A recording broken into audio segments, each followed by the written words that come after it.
Hey, what's up, gang? Ken here from the Retro Toyscapates channel.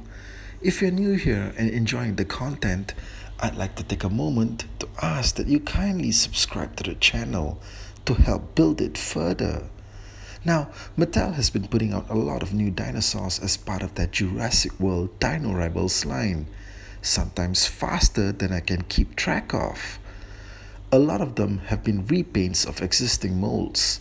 It seems like just a few short months ago that the Concavenator made its debut, and that's because it was just a few short months ago. And now we're already getting this cool beast in an entirely new color scheme. I just wanted to share my thoughts on it based on the images that we've been seeing online.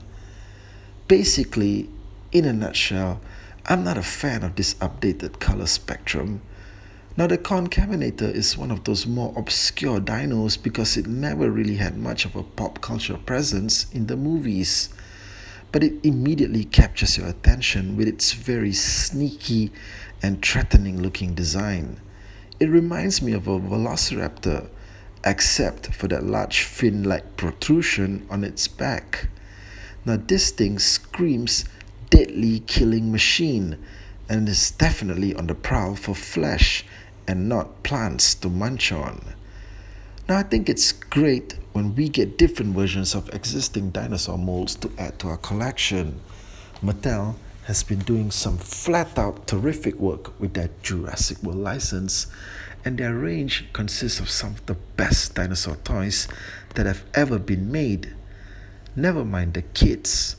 Adult collectors have been going crazy for this line, and to be fair, Mattel's price range on their dinosaurs have been a hell of a lot more reasonable than most of the other standard mass market toys on the shelves.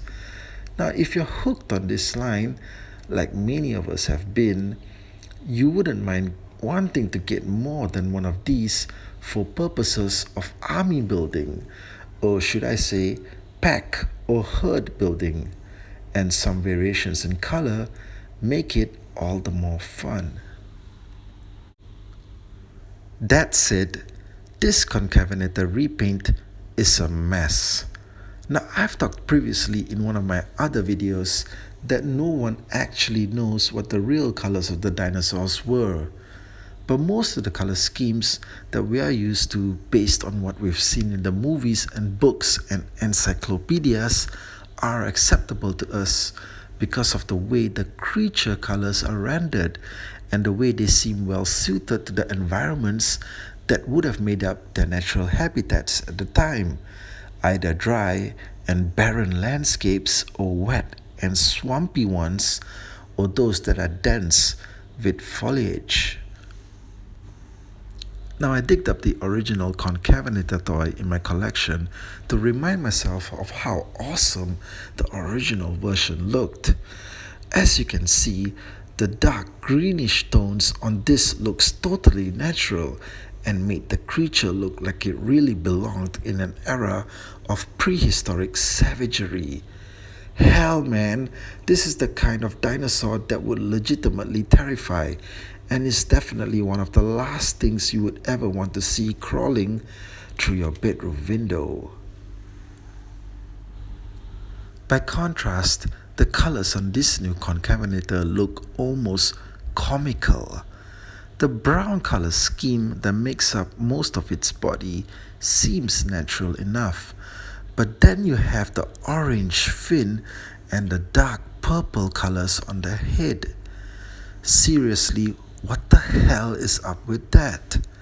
This makes it look like the Concavenator is headed for a Jurassic rave party, or like it's one of the supporting cast for director Joel Schumacher's Batman and Robin film.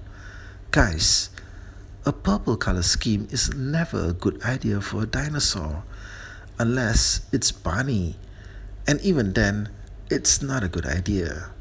So guys, I'm absolutely not feeling the new Concavenator colors, but maybe you like it.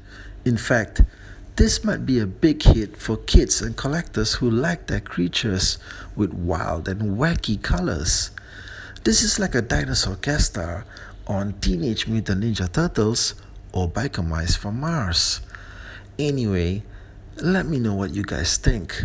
Leave a comment, and as always, do like, share, and subscribe.